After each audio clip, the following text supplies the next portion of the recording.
Good, happy Tuesday morning. Is Tuesday, October 29, 2024. I'm Riley King, and welcome to this Tuesday morning edition of WRMK News 12 this morning.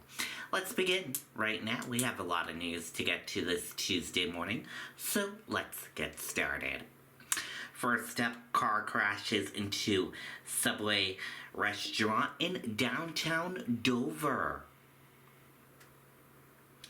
A car crashed into a Subway restaurant in downtown Dover on Saturday. Police responded to the scene around 5:30 p.m. on Central Avenue. Officials said the driver, a 76-year-old woman from Durham, accidentally pressed the gas pedal instead of the brake. No injuries have been reported, but both the interior and exterior of the building were damaged. Lebanon police say man drove truck out of impound lot and led officers on chase. Let's take a listen to that report from WMUR News 9.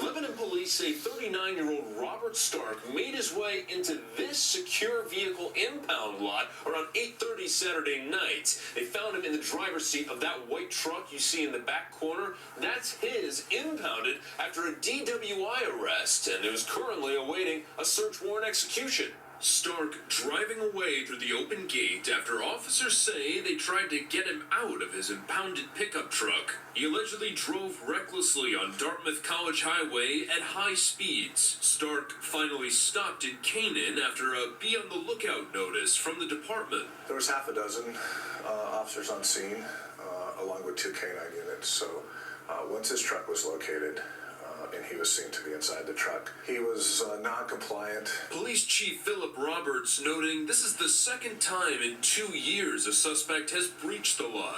Unfortunately, sometimes these impound yards do get broken into where the perpetrator wants to recover the evidence before the police. Roberts adding the department will reevaluate its safety protocols. Our alarms and our security system, I think, is adequate, but we'll look at procedures and stuff on, when we open the gate and whatnot. We received this court summary from the Lebanon 2nd Circuit Court today. Stark was arraigned today, charged with 2 felonies and 2 misdemeanors. Right now he's being held at the Grafton County Jail without bail.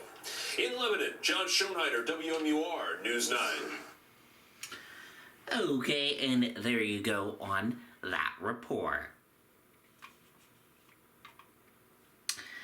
Democrats, Republicans speak out against racist remarks made by a comedian at a Trump rally. Let's take a listen to that report from WMUR News 9.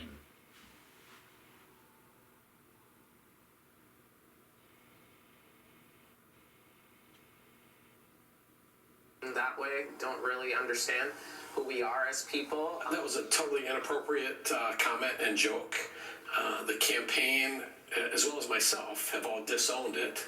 Totally inappropriate. Should not have happened. New Hampshire leaders not mincing words over reaction to racist comments comedian Tony Hinchcliffe made at a Trump rally over the weekend. There's literally a floating island of garbage in the middle of the ocean right now. Yeah. I think it's called Puerto Rico. The comments creating uproar on both sides of the aisle. The former president's campaign trying to distance itself from the comedian, saying, quote, "This joke does not reflect the views of President Trump or the campaign." Trump's running mate, J.D. Vance, weighing in at a rally in Wisconsin. I haven't seen it. I'm not going to comment on the specifics of the joke, but I think that we have to stop getting so offended at every little thing in the United States of America. I'm so over it. Vice President Kamala Harris immediately slamming the remarks. He is focused and actually fixated on his grievances, on himself, and on dividing our country. Both candidates now tasked with making their final push in this last week on the campaign trail to appeal to the pool of voters still undecided. Harris is the right candidate for all of us to vote for. She's not focused on dividing us. Let's look forward to the future, and President Trump will help us make a better America. Now, polls are showing this to be a close race between Trump and Harris. Both campaigns are making battleground states a priority in the last week before Election Day. Monica? Okay, and there you go on that report. Nashua Board of Aldermen approves $1.5 million for Stello's stadium repairs. On Monday, the Nashua Board of Aldermen approved a $1.5 million to repair the field at Stello's Stadium and complete other renovations. The field has been closed for nearly a month due to safety concerns, forcing both Nashua's public high schools and Bishop Girton High School to find new venues for games. The artificial surface installed in 2011 was expected to last around 12 years. The Nashua School District plans to have the field ready for spring sports. Manchester School Board considers first French immersion program for Webster Elementary students. Let's take a listen to that report from WR News 9.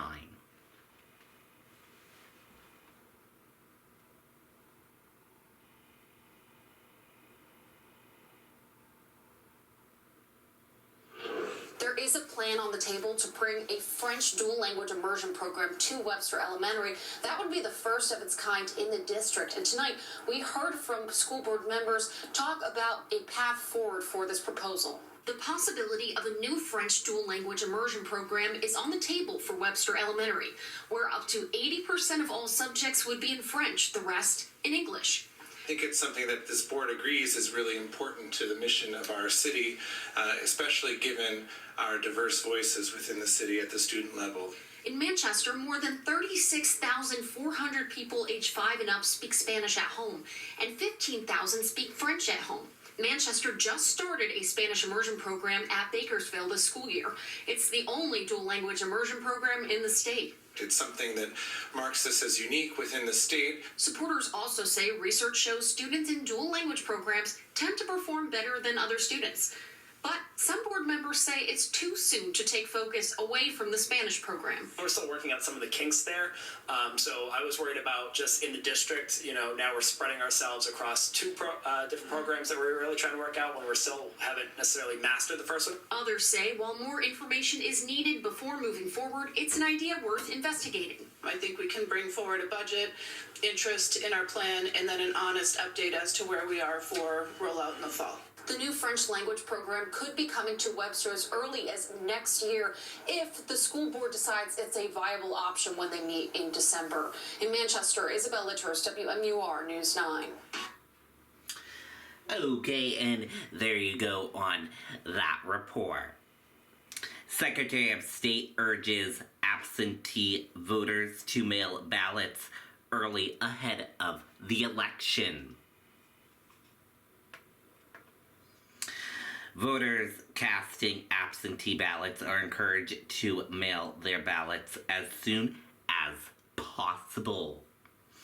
The Secretary of State recommends that ballots be submitted by Monday, while the U.S. Postal Service advised having them sent by Tuesday, today. Absentee ballots must be received by local town clerk by 5 p.m. on Election Day. If an absentee ballot is returned in person, it must be delivered to the local town clerk by 5 p.m. the day before election. For more information about absentee voting in New Hampshire, visit Secretary of State's website. And we have a link for you.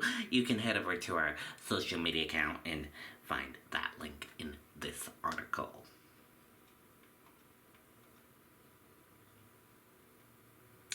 Immigration, abortion issues are shaping voter turnout in Arizona. Let's take a listen to that report from NBC News.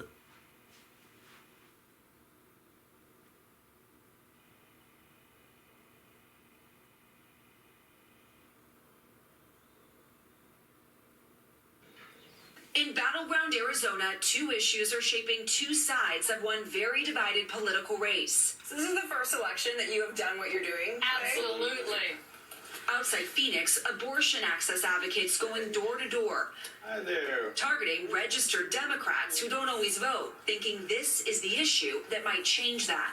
Arizonans from across the political spectrum, regardless of their age, their gender, their religious affiliation, they agree with us that pregnant patients should have the freedom to make reproductive health care decisions. On the ballot, Prop 139, which would enshrine abortion rights into the state constitution. It's an initiative poised to pass that some Democrats hope could give Kamala Harris a turnout boost in a state that went for Biden last election by just over 10,000 votes. As soon as this cause came up, the light bulb went off. This is the way we're going to get young people and minorities to the polls. This abortion measure made the ballot because of a huge grassroots effort. In fact, they got more signatures than any other initiative in Arizona state history. And yet, there are other issues driving voters to the polls. And in some cases, a vote for the abortion measure is not a guaranteed vote for Harris. So if you vote, you could see yourself voting for former President Trump, but also supporting the abortion measure? Correct. If abortion is the issue motivating Democrats, for Republicans, it's immigration. We went south to Tucson, where painting contractor Daniel Gutierrez, who is running for Congress, sees border security as the #1 issue that's getting his friends and family to vote. How important is this border issue to voters here? It's a major issue, even to the Hispanic. Now we got people coming from all over the world here. They're no longer just coming from Mexico. Like abortion, immigration is also on the ballot. Voters are deciding whether to give local and state law enforcement the power to arrest anyone who crosses the border outside the official port of entries. Do you think that this bill counters any effect that Kamala Harris might get from voters coming out to the polls? I think it certainly could. That's what people are worried about. They're worried about money in their pockets and their safety. Two mobilizing issues, one state, and a razor-thin race for turnout. Liz Kreutz, NBC News, Arizona. Razor thin indeed, Liz. Thank you. Thanks for watching. Stay updated about breaking news. Okay, and there you go on that report. That does it for this morning edition of WRMK News 12. Thank you for tuning in and watching. Have a great rest of your day, and I'll see you back here later on today for another newscast. Goodbye, everyone.